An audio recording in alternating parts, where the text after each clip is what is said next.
الحمدللہ وحدہ والصلاة والسلام علی من لا نبی بعدہ اما بعد۔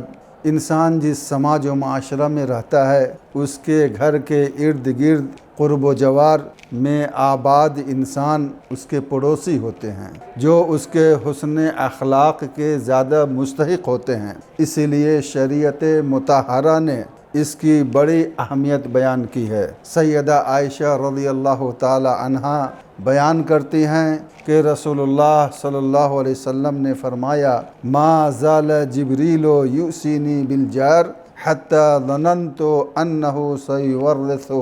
صحیح البخاری حدیث نمبر 6014۔ جبریل علیہ السلام مجھے پڑوسی کے ساتھ حسن سلوک کرنے کے بارے میں مسلسل وصیت کرتے رہے، یہاں تک کہ مجھے گمان ہونے لگا کہ وہ اسے وراثت میں شریک کر دیں گے۔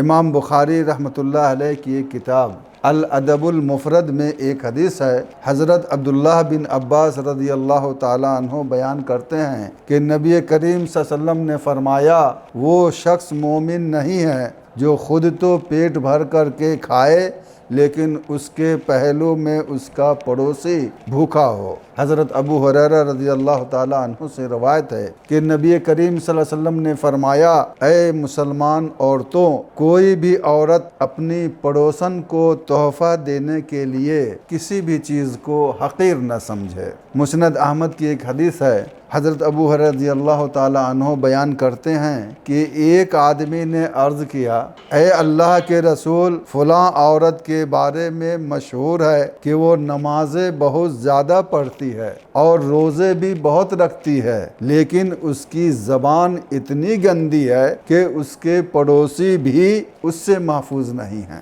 آپ صلی اللہ علیہ وسلم نے فرمایا، ہی فی النار، یہ عورت جہنمی ہے۔ اس آدمی نے پھر ایک دوسری عورت کا تذکرہ کیا جس کی خوبی یہ بتایا کہ وہ اپنی زبان سے اپنے پڑوسیوں کو تکلیف نہیں دیتی ہے، تکلیف نہیں پہنچاتی ہے۔ تو آپ صلی اللہ علیہ وسلم نے فرمایا کہ ہی فی الجنہ، وہ جنتی عورت ہے۔ مسلمانوں کو چاہیے کہ وہ اپنے پڑوسی کا خیال رکھیں، انہیں کسی قسم کی جسمانی یا روحانی تکلیف نہ دیں، بلکہ ان کی غلطیوں کو معاف کریں اور ان کے ساتھ عمدہ حسن سلوک کریں۔